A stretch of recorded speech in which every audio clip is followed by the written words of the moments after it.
Hello, thank you for joining me. The name is Sroda Aglago. Thanks for joining me on Love, Forgive, Live podcast. Today I have a guest. I'm excited about her. I wish I had known her when I was younger in my foolish days. I would have learned so much from her and it would have saved me a lot of heartache. But I will introduce my guest in a second when I stop our music. But thank you for joining me. Thanks for joining me on Love, Forgive, Live podcast. Today's guest is very exciting. I'm excited to meet her and learn more about her survival skills. Once again, her name is Miss Michaela Cox. Now, she is a survivor of unbelievable obstacles and adversity and grief. Oh my goodness. And to learn about how hard she worked to regain some sort of her sense of self and learn from her own ability to write. Oh my goodness.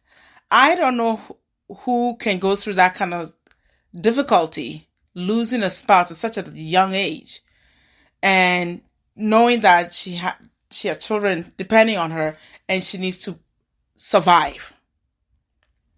And she had to pull it together.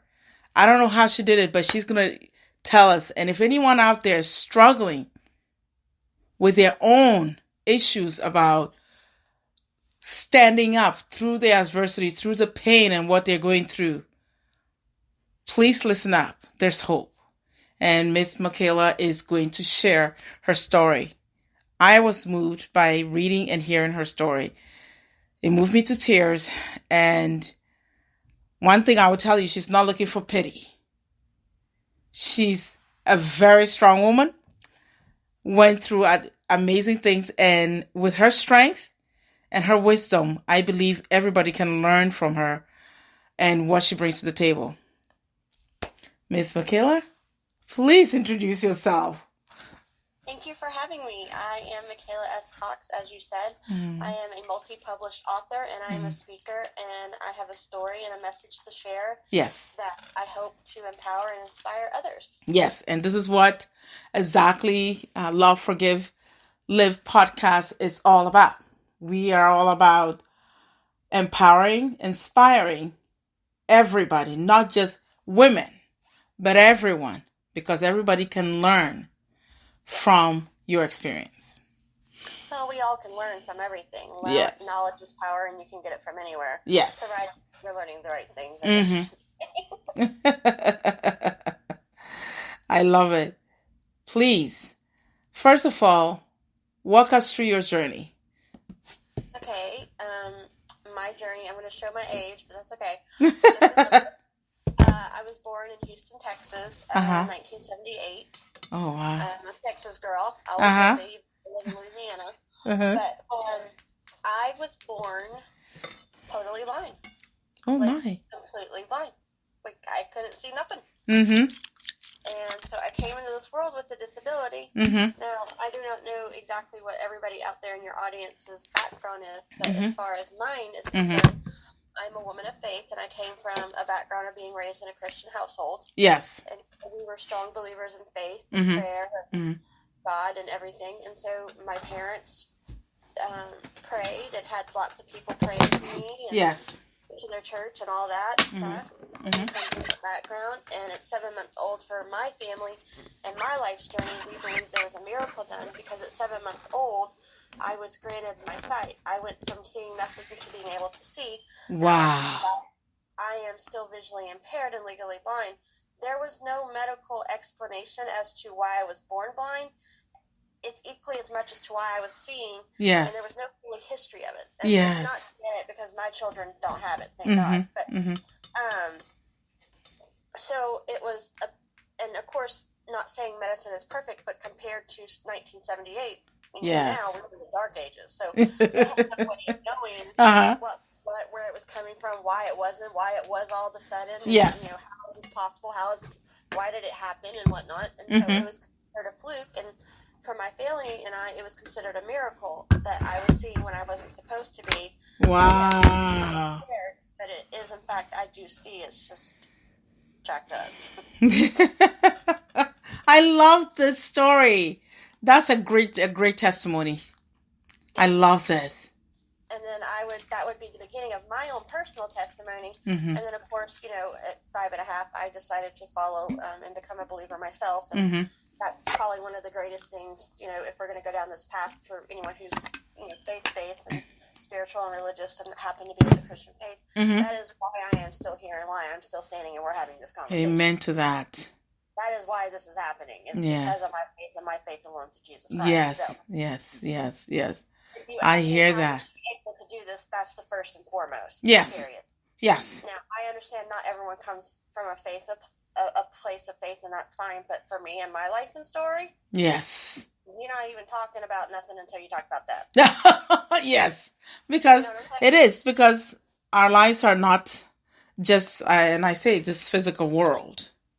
Right. It's about the Creator. It's about God. It's about spirituality. There's so much happening beyond our physical world. Yes. And that it'll be literally mind-boggling to think that doesn't exist. Right. It does. I don't care who. It does. Yeah, it does. You can't convince me otherwise. It ain't gonna happen. You can sell that story to someone else because this chick ain't buying. No. I love your attitude. I think it's wonderful. Well, it just is what it is. That's just the truth. Yes. It weighs around it. Yes. I'm concerned. I can't speak for everybody else, but that's just the way. That's how I roll around here. Mm-hmm. And I love that because it shows that your sense of understanding is not just based on, oh, I experienced this and I know.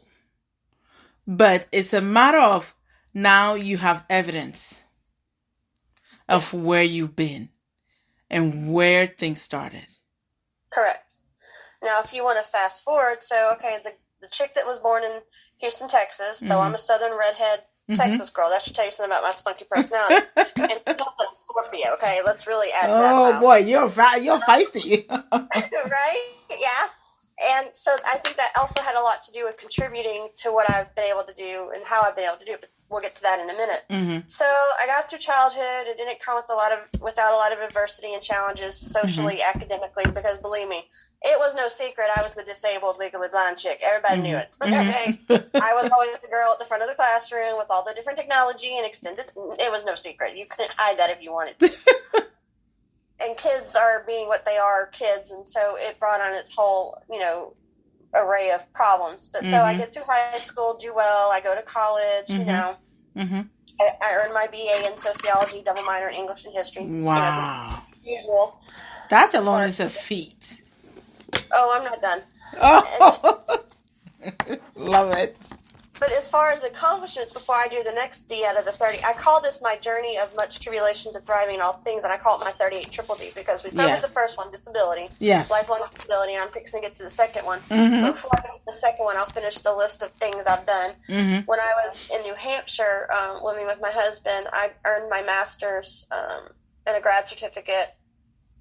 And I had 2 kids, and he was in school, and he was in military, and, yada, yada, yada. So I got my master's, and I've gone on to get academically published, and I've gone on to publish, I think I just dropped my 8th or 9th book. Anyway, and I'm working. Congratulations. Woo, I love that. Doing more than one thing. Thank you. But so right after college, I did the typical, I had a college sweetheart. We fell in love. We got married. You think it's going to be what it's supposed to be. Yes. Cue the music plot twist again, the second plot twist. It was not what it was supposed to be, and it ended up in divorce in 2005 from a very horrific first marriage of his choices that did not fare well for marriage. So I got to that one.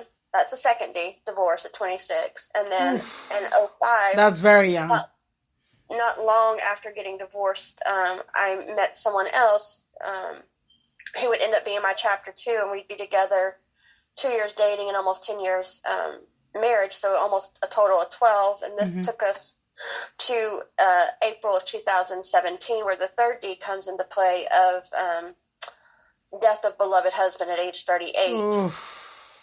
At the time, and my children, which is my second husband who passed away, meaning my second husband that I lost. I did not lose two husbands. I don't want that to be mistaken. No, but I got you.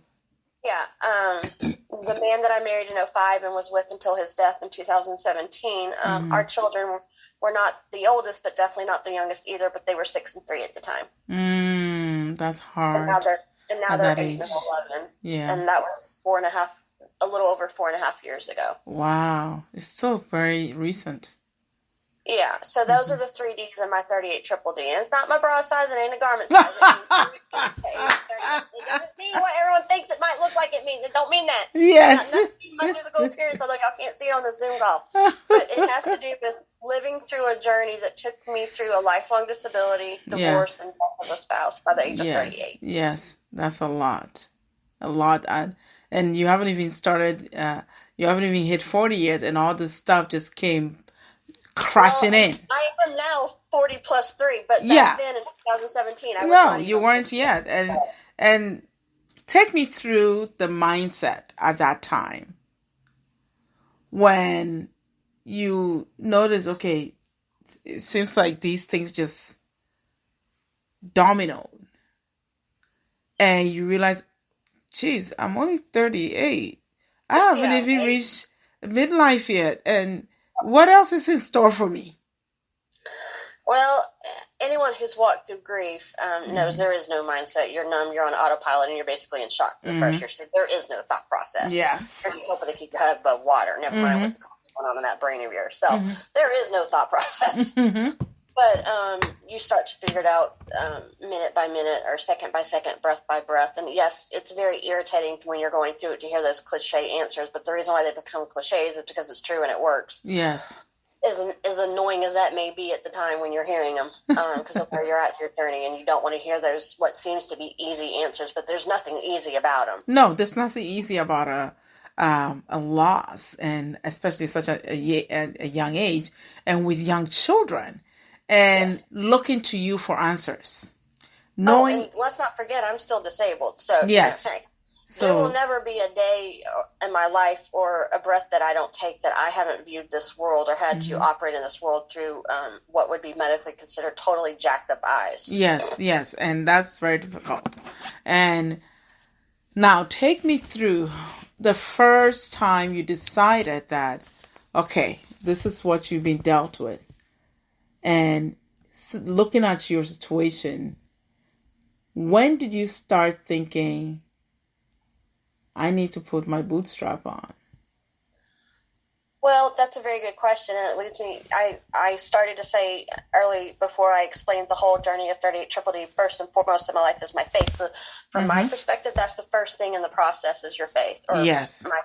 Yes. Period. That's, you don't have that, then we don't even need to have this conversation. Yes. At least for me, I can't speak for anyone else, and I'm not here to tell people how to live their lives. Yes. I'm not even here saying I have all the answers and I have my crap together. I don't.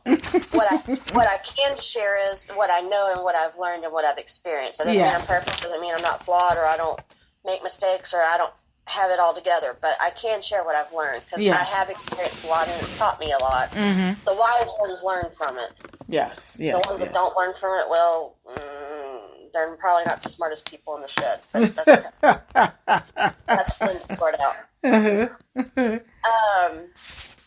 So aside from faith, I learned at an early age, because of a disability, I had to have challenges my whole entire life. So even before we got to the adult D's of divorce and death, I was dealing with challenges and tribulations and trials and struggles from the time I came into this world. And for anyone who's medically have a medical background, they'll understand what I'm saying when I'm fixing to say this.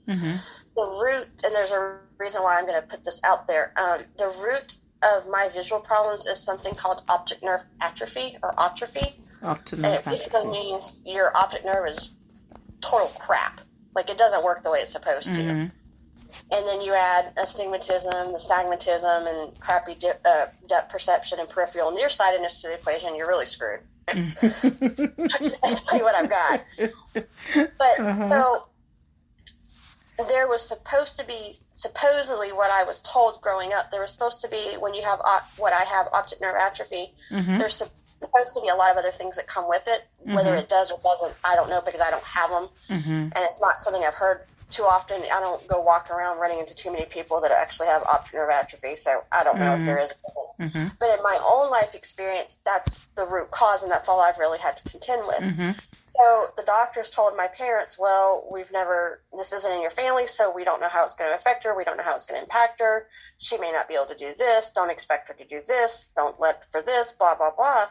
And basically my parents said, well, we don't know what it's going to be like. We don't know what it's going to look like, but let's see what she can do and see where she can go with it. God blessed her with her sight, so let's see what she can do with it. So I, from a young, early age, was raised with this belief and idea of, let's see what she can do. Yes. Let her do her best and see where she can take it, and you don't give up, and you don't quit, and you don't stop. Period. It sounds like a formula to always working towards something. Yes.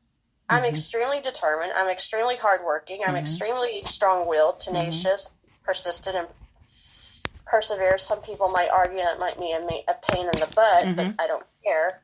And some people might call it stubbornness. Some people might call it resilience. Some people might say, I don't know what your problem is, but you're irritating me. Well, I don't care. The squeaky wheel gets fixed. Yes. I love that.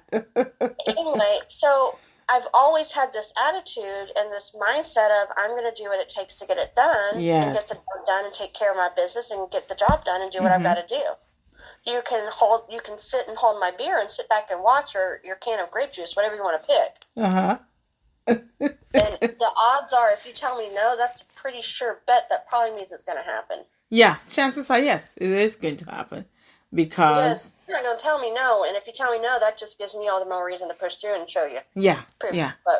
I got you, because no is almost a way of showing you the fact that, hey, you're going to run into somebody who is not going to be agreeing with you, but you are willing to push through that, regardless of what they think or believe. I should have been a lawyer, because according to my daddy, when I was growing up, I would have argued with a fence post, so I don't know. He always told me growing up, so I was like, you could argue with a fence post, wouldn't you? I'm like, well. But, so after faith, I have always believed life is a choice. Now, that doesn't mean it's an easy choice, but it is a choice at the end of the day. We as individuals are only in control of what we do, how we react, and what we do with what we have. That's right. For you. And you can't control the world, and you can't control maybe what comes your way, but you can choose what to do with it. I did not in any way choose any of the D's that I've described. I didn't even take a breath. No. Babe, in this world, and I was already disabled. I didn't choose that. I didn't even know what was going on in the world yet, okay? I was like, what? Okay. Now, I did choose to walk away from my first marriage, but these things that led up to that being an untenable marriage, I did not choose that. He did. No. Yeah. I got you. I and my children dang sure didn't choose to lose my husband and their father and the love of my life. We didn't choose that. We weren't asked, and we definitely weren't consulted. Yes, I get that. You weren't consulted. It just happened. It was not your choice. So my point is, think of it as you're a card player. You're playing spades or goldfish, whatever, poker, whatever you want to play. You're dealt cards, right? Yes. Whether depending on what game it is, you're dealt a certain amount of cards. You don't get to pick, I want that card versus this card. You're given what you're given. Yeah. You get what Yeah, exactly. you don't get upset. But what you do is, if you're a good card player and you want to win that game of life or game period, you're going to be smart enough to know how to play those cards strategically to your advantage. Yes. Yes. You can choose what you do with the cards that are in your hand. So I didn't choose the hand that I was dealt of a disability or a divorce or a death of the spouse, but I can choose to say, you know what? You don't get to define me. I'm going to define you. Yes. I get to define my life for myself. Because you do. Yes, you do march to your own drum beat. and you're not going to need permission from anybody to play music for you to suit you. You've decided, listen, this is what you're dealt with. You're going to make the best out of it. And you're going to make your own music to march on according to how you want to walk. Yes. And it's beautiful because one thing for sure, how many times do you get, especially today's day and age with we are bombarded with all this social media stuff, how do you manage to stay the course and not adhere to what everybody... Mm-hmm. That after your faith, if that's where you're based, yes, and you decide that life is a choice and you're going to define it for yourself and not be defined by whatever comes your way. Mm-hmm. The third one for me, and to me this is more of a struggle sometimes, and I think it's equally as key, if not more so, mm-hmm. is the idea of mindset matters. Okay? And there's a reason why in our society that we do say mind over matter, and that if you put your mind to it, you can do anything you want. Yes. And a lot of times it is your mindset that will determine whether you stay on that course of whatever you've chosen to do, or whether you'll accomplish that goal or reach that dream or whatever. And I think it's harder because we don't always control what comes into our minds. No, you're right. But once the thought or the feeling, which we're totally entitled to have, and we need to process those feelings and thoughts and handle them correctly because that's part of our humanity. There's nothing wrong with those feelings or thoughts. Mm-hmm. But once we've done that through whatever means we're going to do that, counseling, meditation, whatever, prayer, faith, whatever, we get to decide, are we going to let the positive thoughts infuse us and help us to choose joy and happiness and gratitude, no matter how hard it may be or seem impossible. There's but even the simplest thing of a beautiful day to be outside in or whatever. Yes. Or we're going to stay on the more negative and like, you know what, this just really freaking sucks and I don't know what the crap to do and I'm just like done. Like whatever. Now some days, I'm not saying I do it perfectly. There's some days that I've had that are harder than others and I just like, you know what? Yeah, I'm going to take the day because this just isn't working. And then I'll get back up on the horse and do it again tomorrow. Oh, I love that. So once you fall, don't give up. Don't stay on the ground. Yeah, and stand up. Choose to not stay in it forever. You know? Yes. But you're going to have those moments. You're going to have those days, and you're going to have those thoughts. But the question is, what are you going to do with them? Are you going to seek out the more positive end of the spectrum? More positive, more negative, the glass is half full, half empty? Are you going to seek out the rainbows and the clouds and the silver linings in life? Or are you just going to stay and have this cloud of gloom over your head the whole entire time? And that's true. You can do that for a season. There are seasons in life that are hard, but at some point, you have to make the choice, what am I going to do with it? Yes, because that's the thing. Because what you process in your head. Anyway. Yeah, what you process in your head. In a good direction, then stay in the crap. That's fine. Good choice. But... Yes, because the choice is yours. And once the thought comes into your mind, you have a choice. And that's the beautiful part of your story. Because you hear a lot of people say, I didn't have a choice.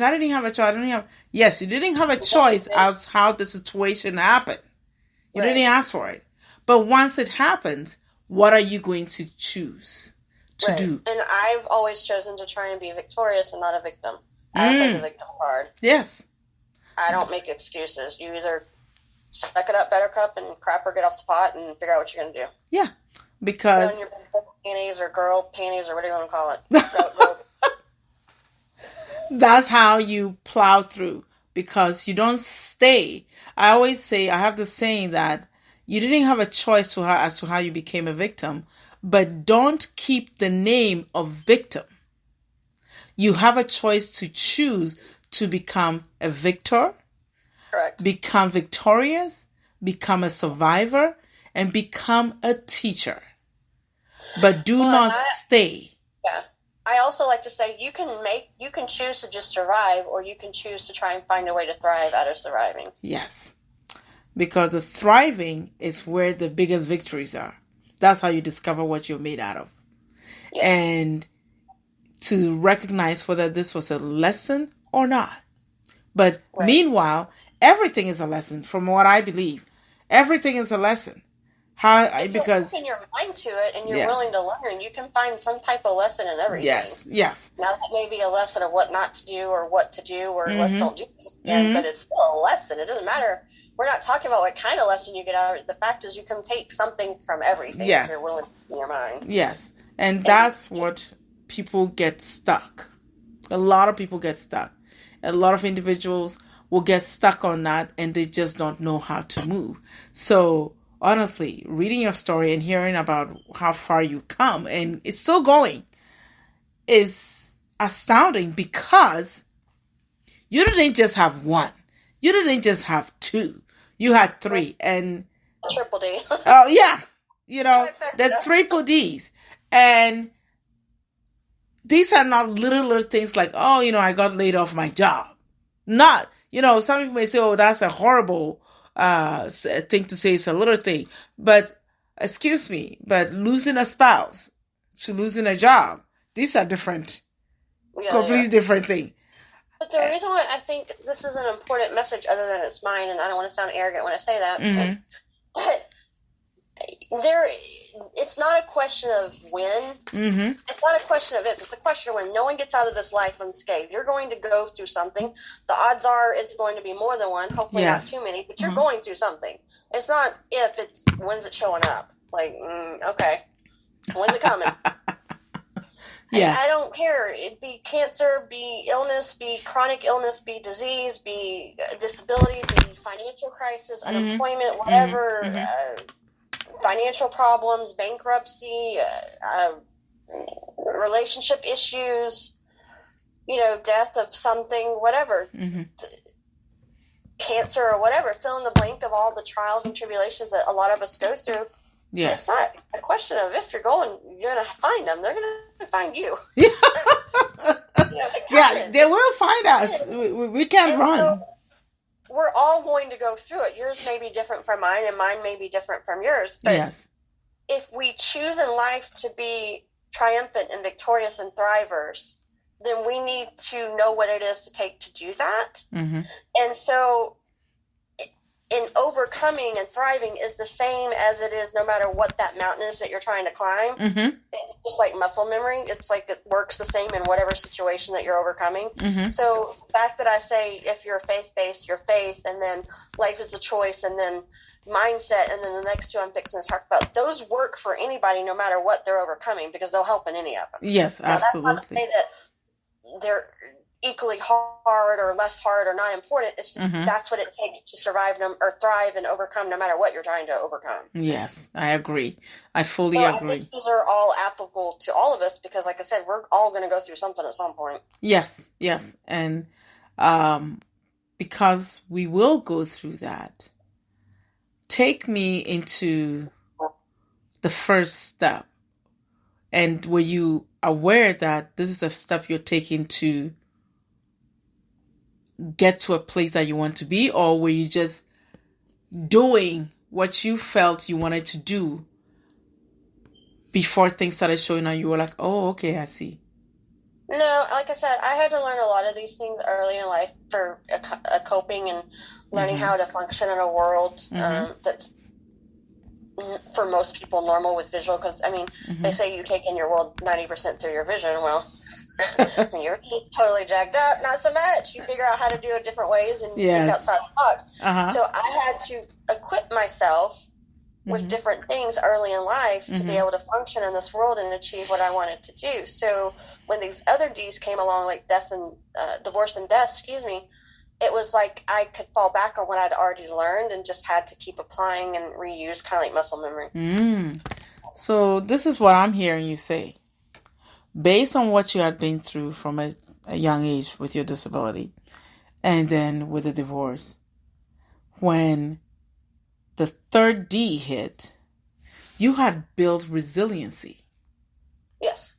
Now, and with I had to maybe dig deeper to keep myself going. And because I will tell you this, the death of my spouse is the hardest one I've ever walked through and still doing. But I already had the tools in place. I already knew how to use them. So your resilience muscle, for lack of a better word, your resilience muscle had developed prior to that. So Correct. you almost knew instinctively to go back to what you used to do to get through those moments. And you were like, well, this is what I know.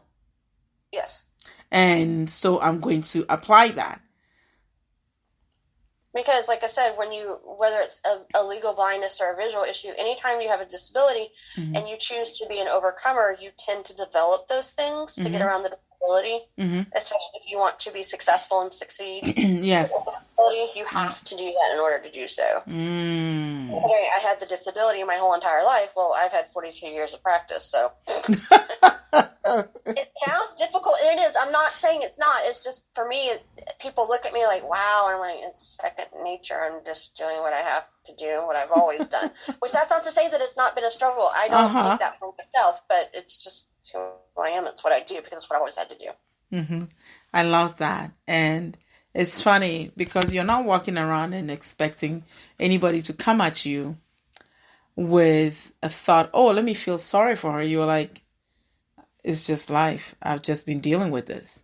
Yeah, exactly. And then they're like, oh my goodness, must be hard. You probably looked at them like, hard? Okay. I'm just living my life.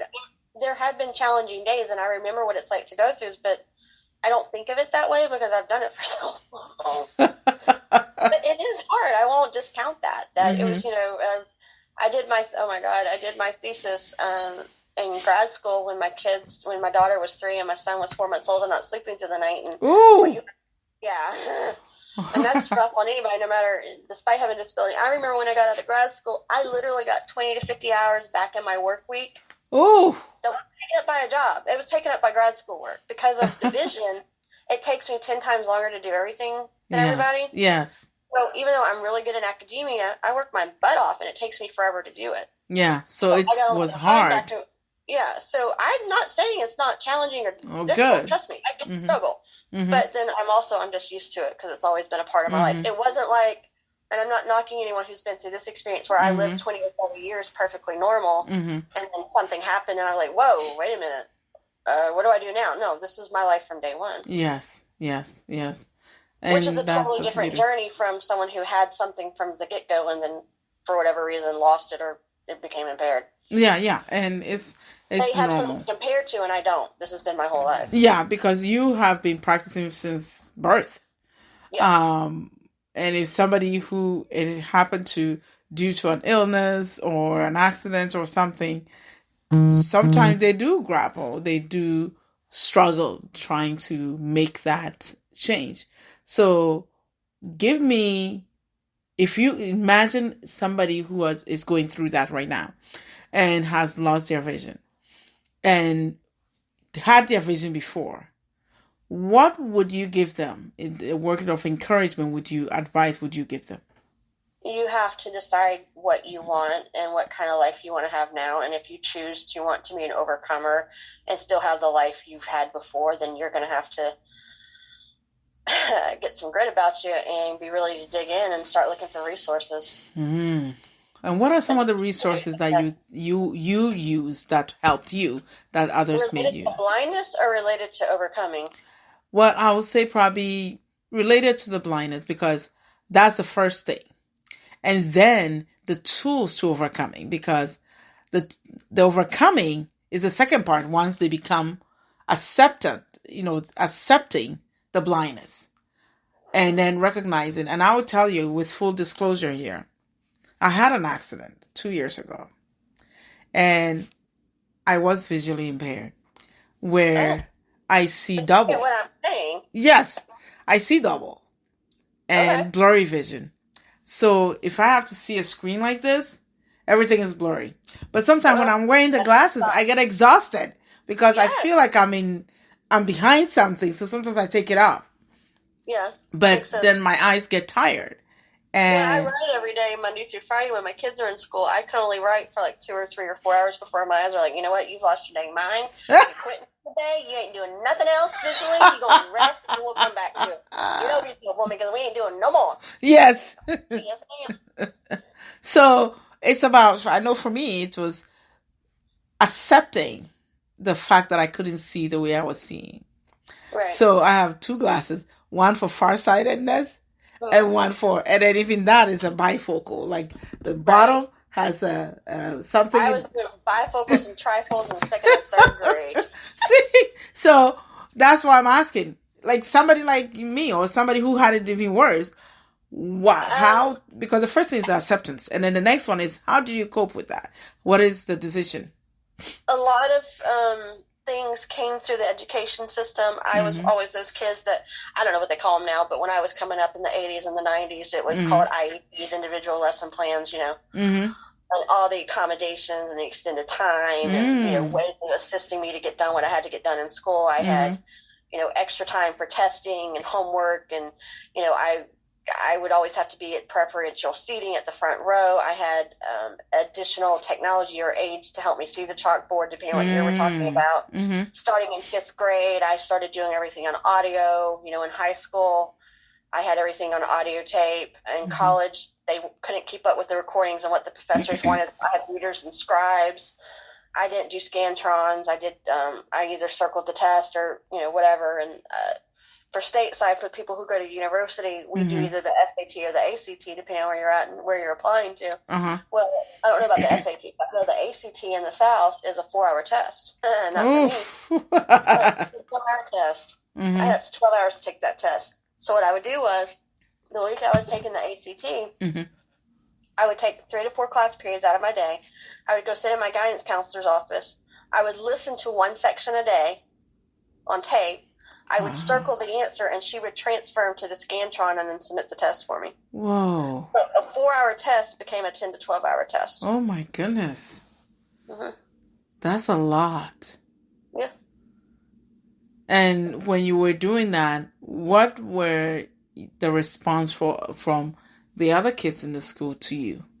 I didn't know, and I didn't really care because it wasn't about them. It's what I had to do to get into college. So it was my only way, and so I had to do me and be me and do what I got to get done. They can think whatever the crap they want.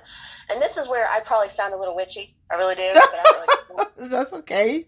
The world, I don't give a flying flip what they think at all. Yes. Not about what I've had to do in my life. Now, my intimate, close circle of friends, I care very much what they think. Yes, of course. But this world does not get the right to sit here and judge me and tell me how in the crap to do something when most of the world doesn't have a deadgum clue as to how I've done 1, 2, never mind 3. And exactly.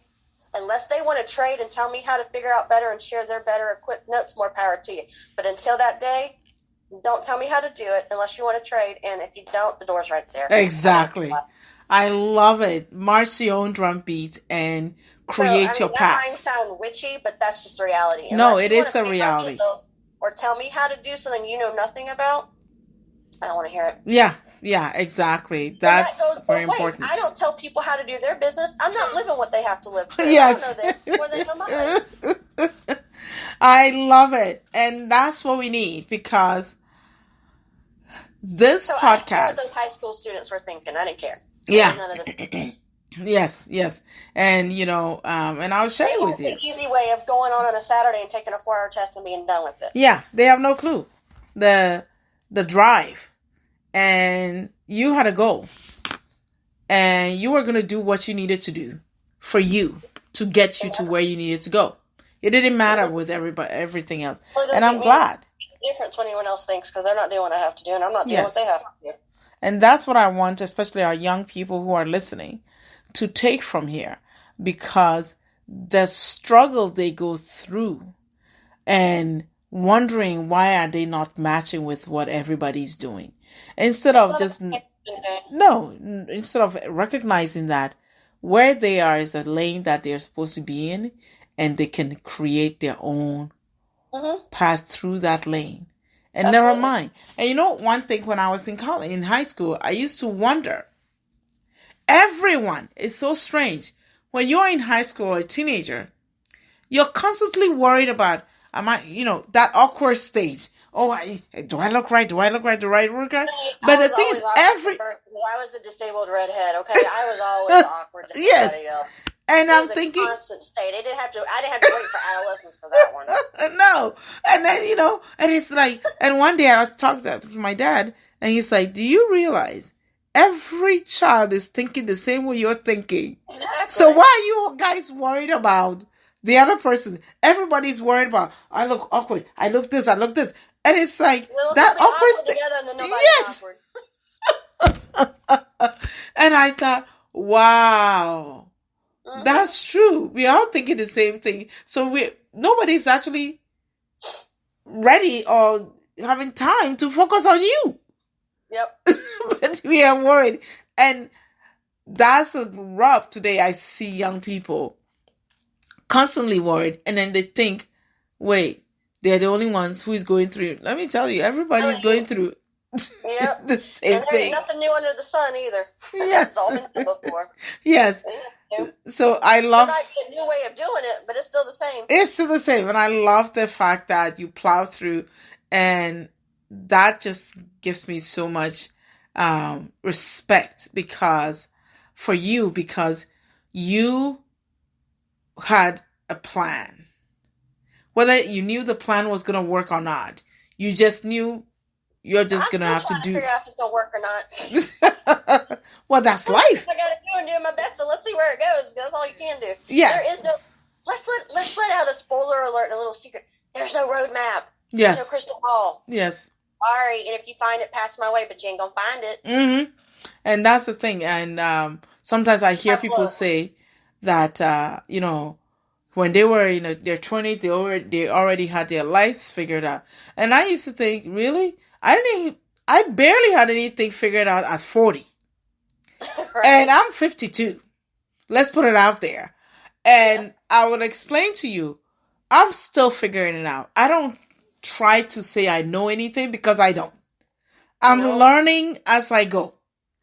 And I'm growing as I go. So believe me, the plan is I'm just gonna keep moving. And that's what you're doing. You're moving and refusing to stop. Refusing to say, I think I'm tired. I've worked hard enough. No.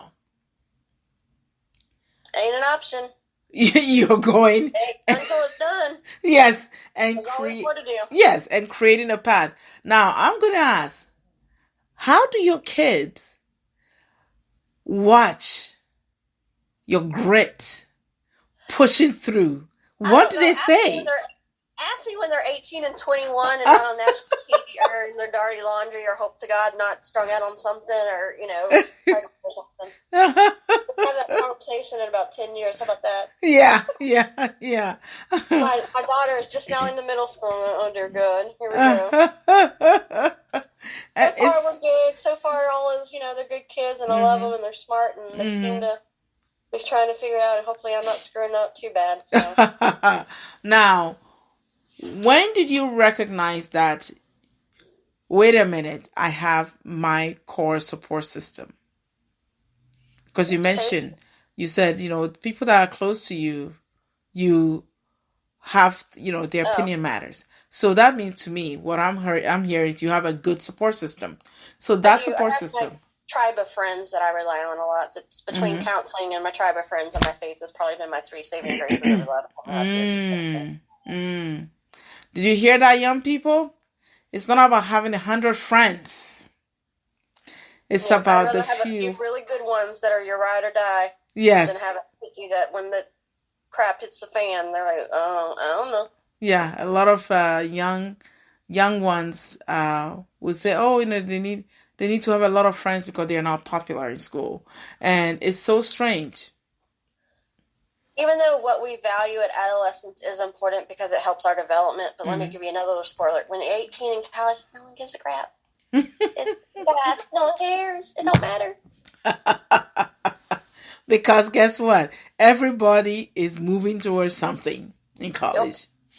And their own individual self. All this stuff you worry about when you're trying to be the best of the best of the best. In 5 years, someone's going to suppress that record anyway. So, yes, records need to be broken. Yes, yes, and absolutely, because once it's broken, you realize, oops, I have another set of goals. I have another set of goals, and what are some of the goals you're working towards right now? Me? Yes. I have about another 80 books I've got to write. Oh, yay. Well, please, as soon as you publish them, come over here and talk about them. Yeah, I've got 5 series I'm trying to build out, and I'll probably add a 6th. I'm trying to work on getting into speaking gigs outside of, I'm speaking now, but I mean like public speaking, paid gigs. Yes. And I need to do a lot of things with publishing that I'm working on other than just write the books, although for a writer, a career author, that's the business part, and the rest is boring, and who wants to do it, but it still has to be done. Yes. And then I really would like to get a TEDx talk.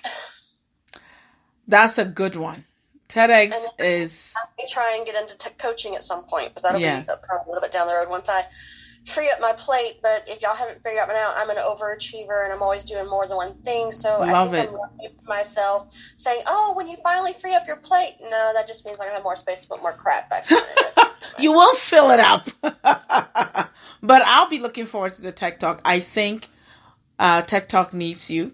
We need your story, because there's a lot of individuals out there trying to figure out how to stand while they fall, especially during this pandemic. Yes. And because out of all the things we talked about of what could come our way, nobody saw a pandemic coming. Because let me tell you something, from a history standpoint, the last time there was a pandemic, most likely 90% of us weren't even alive yet. Yes. Thought out. We never expected anything like this. No, it never crossed anybody's mind. And now that it's here, I have been hearing a lot of people are scared, confused. I think one of the benefits, and I've been talking about this, and this is my 4th step in my process, that I learned later in life, but much to my detriment, but that's another story because I'm an overachiever. But be that as that may. Which, in a way, as much as people think perfectionism is a negative thing, it actually helps you because you strive and work really hard to do your best you can. Yes. So it's a double-edged sword. But anyway, it's more of how you use it, whether it ends up biting in the butt or not. But working on it. I think one of the things that happened in the pandemic that's been a really good thing out of a crap show for everybody is there was a lot of things in the mental health world and mental fitness and mental well-being and self-care that for whatever reason prior to the pandemic, either because people feel vulnerable or people feel like it's a weakness or whatever, or I don't have time, or, fill in the blank, depending on who you are and the way you see things. Yes. No one wanted to talk about it. It was like a dirty secret or taboo or something. Now I think we're getting better in our society. Yes. But the thing about the pandemic was you could no longer say, well, that's just that group of people. No! It was everybody. It was a world for us. You couldn't get out of this one. So everybody was in a place to have to feel these things, think these things, and realize that we all need these things, and you have to be mindful of your mindset and your mental health to keep it in a good direction, especially during the hard run, like a pandemic. So nobody got out of that one. No. Nobody. No. So no one could say, well, that's just them over there. I don't have to. No. We all were dealing with that last 1.5 to 2 years. Okay. So there's no avoiding it anymore. And so I think in the whole world, okay. Yes, it's a global issue. Yeah, literally having to deal with this, it brought so many things to the forefront of everybody's minds. Yeah. And it was able to open the door to a conversation that I believe was way overdue. Yeah. Yes, I completely agree with you. Everybody was thinking about it. Everybody was having to consider it, you know? Yes. And for me, this goes into mental health and this goes into mental wellness and whatnot. But the 4th one for me is self-care, okay? Yes. Now, what that means is that's a broad topic, because as long as you are caring for yourself and yourself, the self, yes, you're doing self-care. Now, we're all individual, unique, so what one person's going to see as self-care ain't going to work for the other person, and vice versa.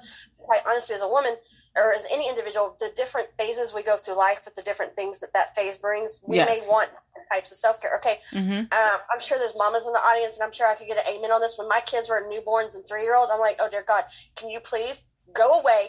I love you, but go away for 5 minutes so I can pee in peace. Yeah. Just go away. Shut the door. And if you open this door, you are threatening your life. I mean, I wouldn't hurt my kids, but 5 minutes.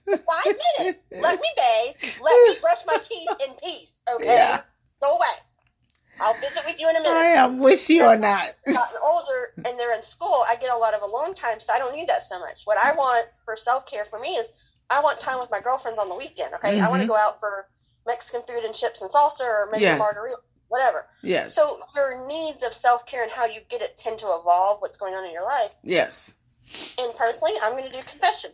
My self-care is a wine occasionally with some chocolate, some shopping therapy, girl time, and 9 times out of 10, I'm watching a crap ton of TV at night when my kids are in bed that are very young. That's how you unwind. That's how you unwind. I love my music. Okay, those are some of my ways of self-care. Some people want to go garden. More power to you. Godspeed. Some people want to run a marathon. Once again, more power to you. Godspeed, not me. Yes. The only time you see me running is when I'm fearing for my life or I've got to get across the street. Okay, not me. But there's nothing wrong with it. It is what it is.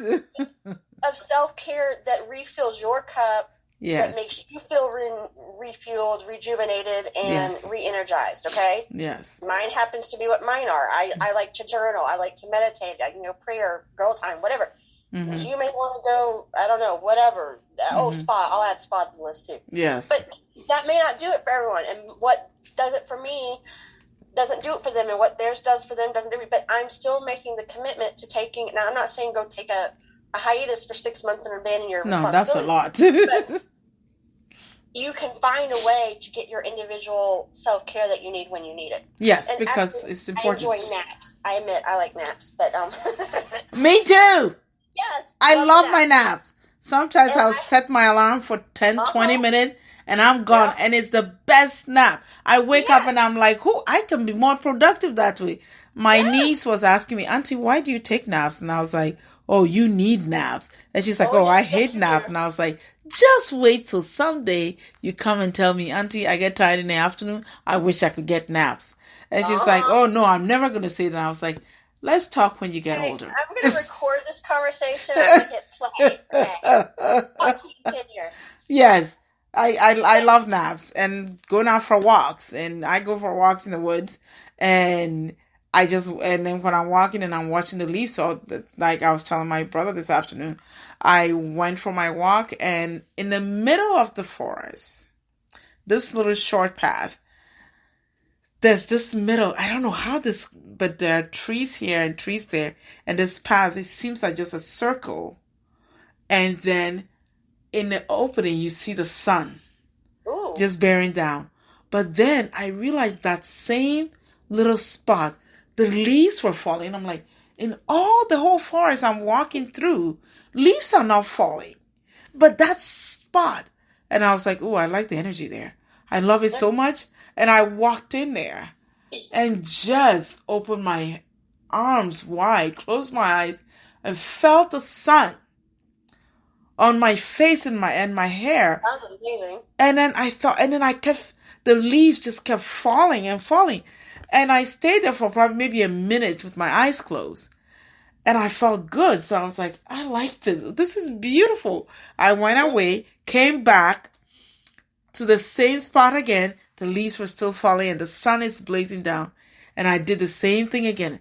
And I thought, I think this is one of my favorite spots. It feels so good. Self-care is about finding joy, finding what makes you happy, and refueling your cup. Whatever that looks like. I don't care what it is. Yes. Find your version of it. Like I said, mine's going to be different from everybody else's and vice versa. Absolutely. The point is to do it because I think they're all connected. If we do self-care, it's going to help us feel balanced. It's going to help us feel centered. It's going to help us be focused. Yes. Which means we can keep our mindset in the right place, which means we can stay focused on the choices that we had set out to do to define our own course. So they all connected. One helps do the other.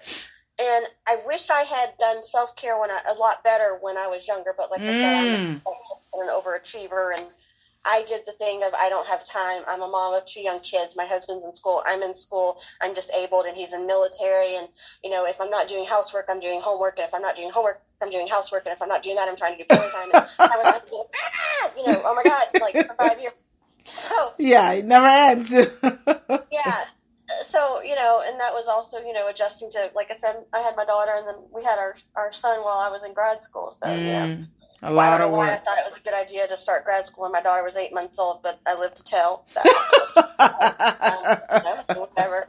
I'm still here. Yes. You work hard with it.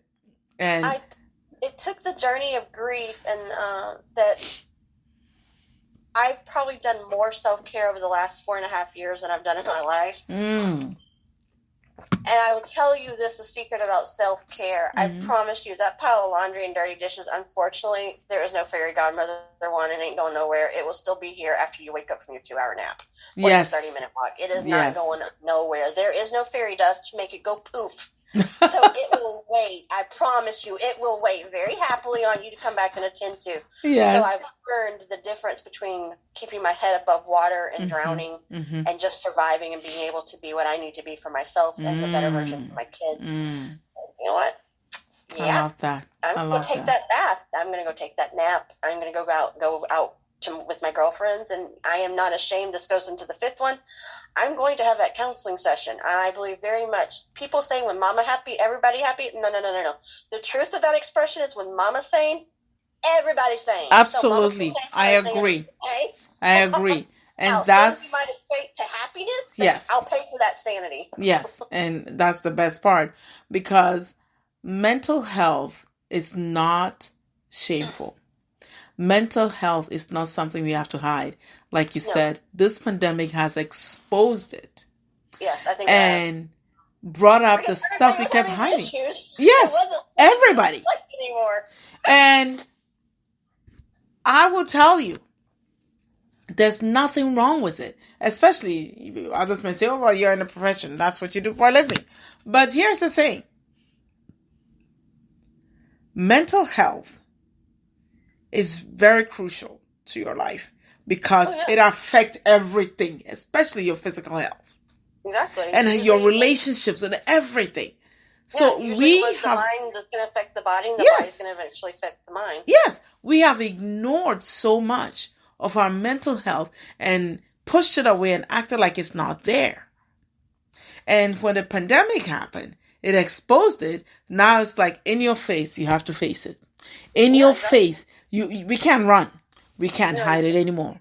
And so self-care and taking the time to be emotionally available for yourself and for your children, for the family members that are around you, and asking for what you need when you need it. There's no shame in it. There's no shame in asking for help. I promise you they would rather you do that than possibly end it with another scenario. Yes. Or a variety of other scenarios, okay? Yes. Use your imagination, fill in the blank. Yes. Another analogy I like to tell people is we're all deep wells, okay? There's a certain amount of water in the wells, and especially, I don't know about for men, but we're both women here, so we can relate to this. Yes. Women love to be helpers. We love to be caregivers. We love to love on the people we love, and that's awesome, and we should. Yes. We shouldn't. But what I'm saying is, if you're always giving out cups of water, doing all the things, the wife, the mom, the sister-in-law, the daughter-in-law, the niece, the whatever, the wife, the girlfriend, the coworker, the Bible study leader, fill in your blank or whatever your plate looks like. My plate looks different from everybody else's, vice versa. But if you're always giving out the water, you're going to end up waking up dry one day and having nothing left to give. It will be gone. Yes. So if you're not at some point putting back in what's going out happily, that's fine. Yes. Give as much as you want. I'm not knocking it. We should. We're called to do that. Yes. And whatever version that looks like. But you can't do it forever and not put something back in. You're right. There will be nothing left to give, and you'll be burnt out, and you'll be worthless, and not be able to do the things that you've been wanting to do for all the people you wanted to do them for. And that's the point of self-care. Yeah, that's ensure very that you're important. also doing your care, so that you can keep doing what you're doing, being who you want to be, and doing the things you want to do for those who you want to do it for, and giving them and yourself the best version of yourself. Yes. Instead of a insane, freaked out, stressed out, crazy person. Yeah, and that's the key. Allowing yourself to create what you need to get you through the moments of feeling burnt out. Because when you get burnt out and depleted, and get depleted like that, it helps nobody. Exactly. It does not help you. It does not help me or your children, your immediate family, or your relatives, even not your community. Imagine being angry and screaming like a banshee because you're emptied out. Like my grandma always says, the emptiest barrel makes the loudest noise. Yeah. Straight. And the straight thing, when you start making the loudest noise, people just look at you like you've lost it. Well, you're on the verge of probably losing it. Yes. So why get to that point? This pandemic has given us, please, for lack of a better word, has given us an amazing gift. Yes, and like I said, a silver lining. I wouldn't wish the pandemic on anyone, but we've gained, willing to pay attention and listen and observe. We can learn lots from what this pandemic has brought on everybody. Yes, and it's allowed us to see the important things in our lives, the connection, the human connection, the family. That was another thing, because when we all had to slow down, we were able to do that more and pay more attention to it. Yes, what a gift that is. We're used to blowing and going and being so busy all the time, we don't have time for that stuff. Mm-hmm. But when you basically halt the world for 6 months, depending on where you're at in the world, there was nothing else to do but to be still and figure it out and connect in the ways we could, and just be with each other in the ways you could. Yes, do social distancing or virtually or whatever. Yes, and of course the other thing is removing the stigma of mental health or mental well-being. And it's not a label or a stigma if everyone's going through it, because then you're labeling the whole world. So thank you. It's like, hey, we're all facing this together. Okay.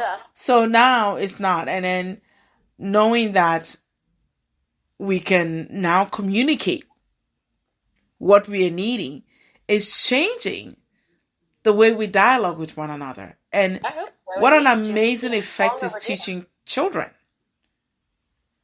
It's teaching them that, it's okay to be able to ask for what you need. It's okay to regulate this emotion and process it and speak what you're seeing or what you're understanding or what is doing to you. And then you're not getting shut down like just suck it up. And, we can't suck it up anymore. Well, there are times for suck up, because I'll be the first to say, figure out what you want to suck it up, buttercup, and get the job done. But there are times where you need to process as well. So. Yeah, we need to process and then create a safe place for every individual to feel like they're not going to be ostracized for saying they need to protect their mental health. They need to. You can't be ostracized if the whole world's doing it. Exactly. And then now everybody, is learning about boundaries. Oh yeah. And I have never heard how much boundaries are so important until now. Oh my gosh, they're so important. Like, I think there's why that quote is, fences make good neighbors. Yes. Really good neighbors. Yes, really good neighbors. But yes. I think that is something that the pandemic has exposed and allowed, and I don't think we're there yet, but I think it's made a big difference. And it's not about weakness or vulnerability. I mean, you will feel vulnerable, but it doesn't make you weak or a bad person if you have to. And that's something I've never struggled with, because, like I said, it goes back to being grown up with a disability. You learn how to ask for help and advocate for yourself a long time ago. So I personally got over that one. And you're like, hey, I need this. You're either going to give it to me or not, or I'll find another way to do it. You're not going to hurt my feelings. But so I personally never really struggled with that one in a long time. But I know it is a struggle for a lot of people, so I don't knock it. But it's just one I inherently had to kind of get over. Now, I'm going to ask you this question I always ask everybody.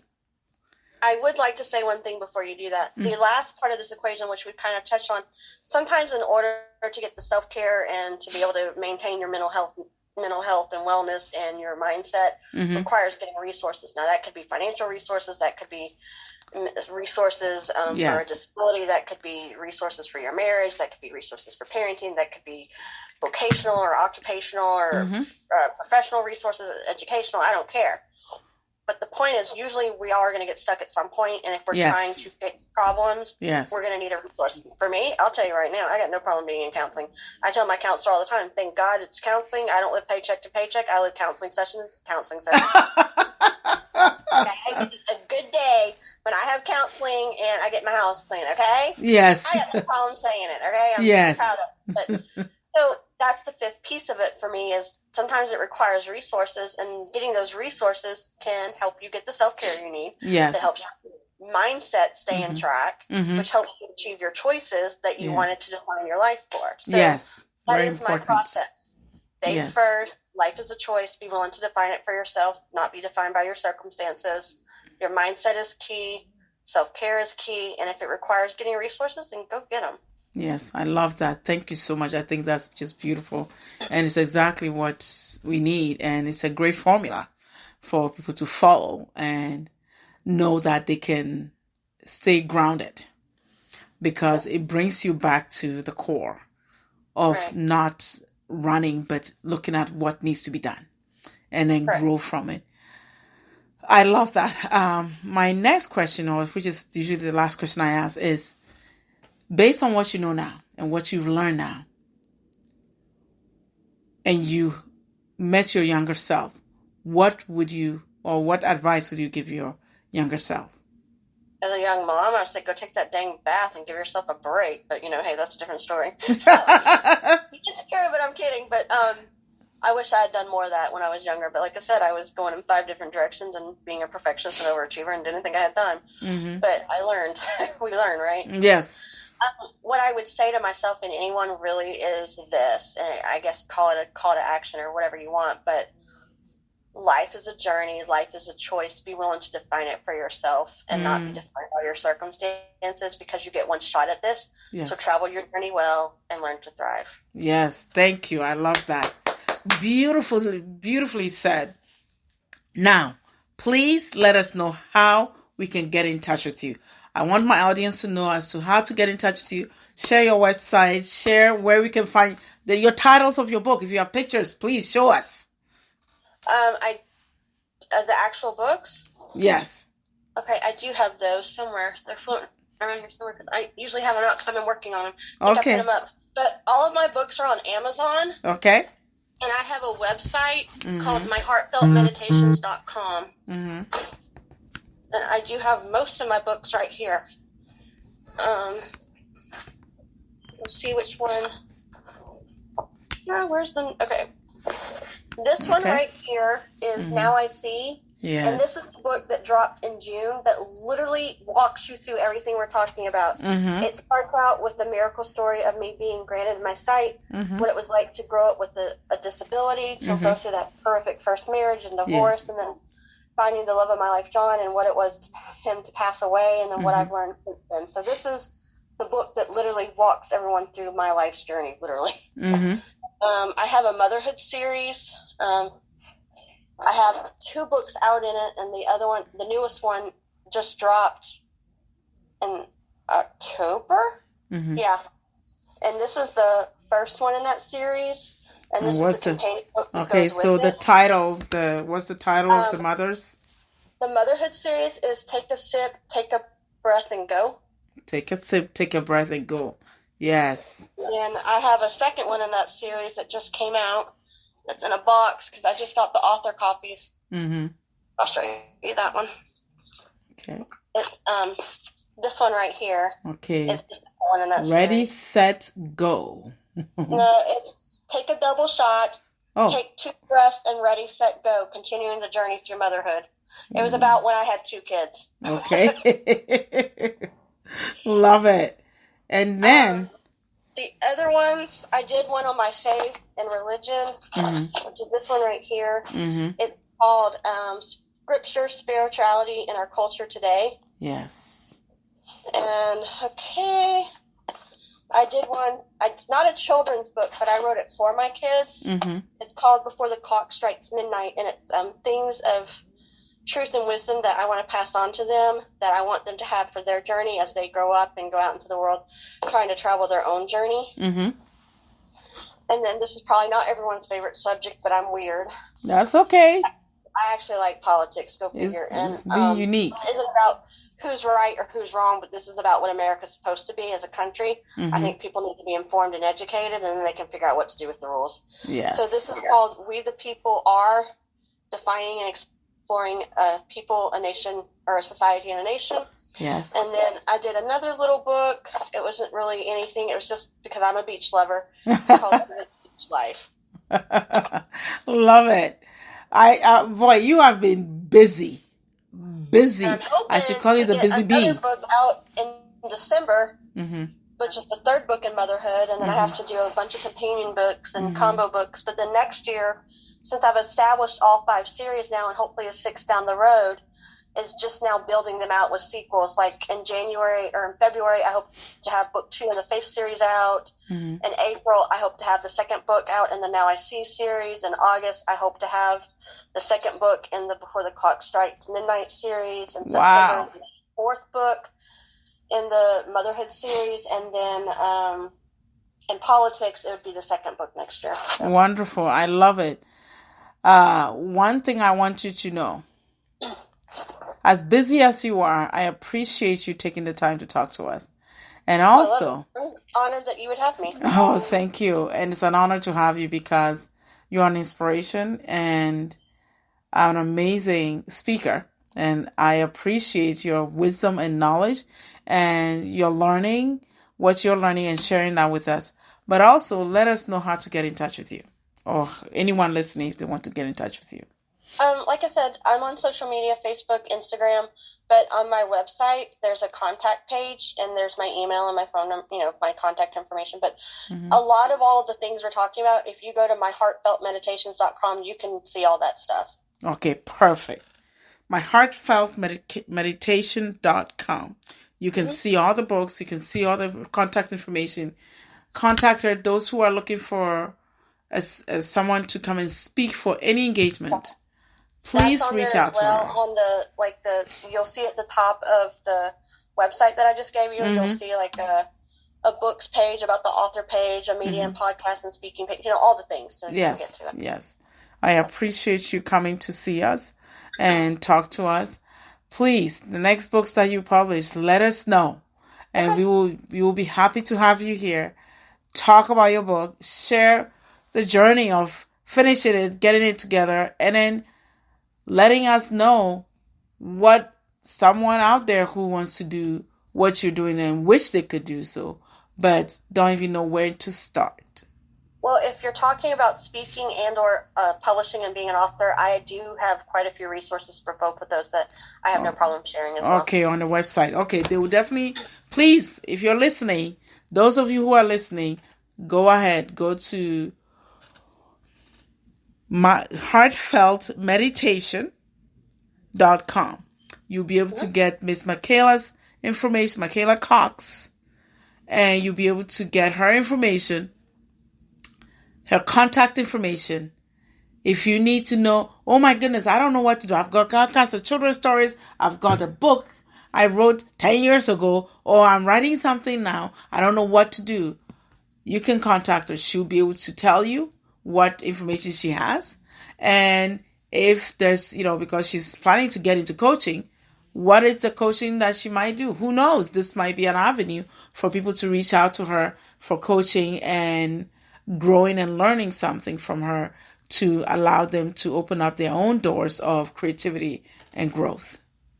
You never know. That's why life is a journey, and you have to be willing to travel it well because you'll never know where it takes you. Yes, thank you. Thank you. Thank you. Miss Michaela, thank you for coming to talk to us. I appreciate you. We have to see you again.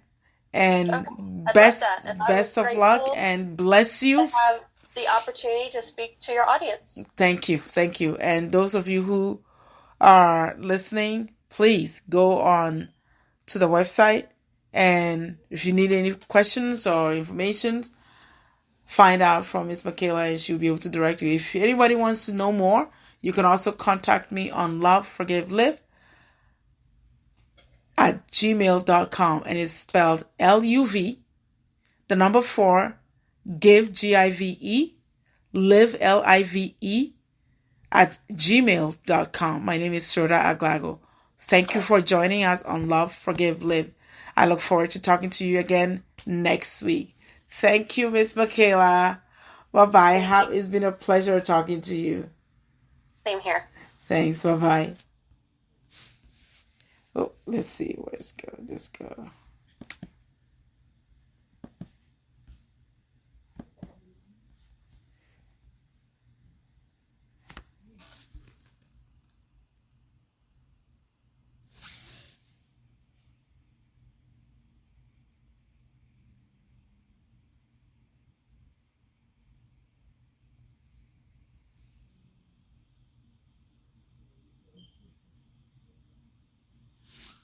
Oh, I need to stop this.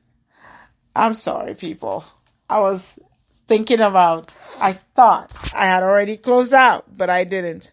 Anyways, this show will be episode 78. Okay? So we will definitely post this up on our website next week, and you'll be able to listen to everything. Thank you very much for joining me. Bye. Have an amazing week. And of course, take care. I thought I had stopped the recording, but not knowing I was still playing the recording. Thank you very much. May you have a blessed week. Enjoy the day. But above all, I love you all. Take care. Bye-bye.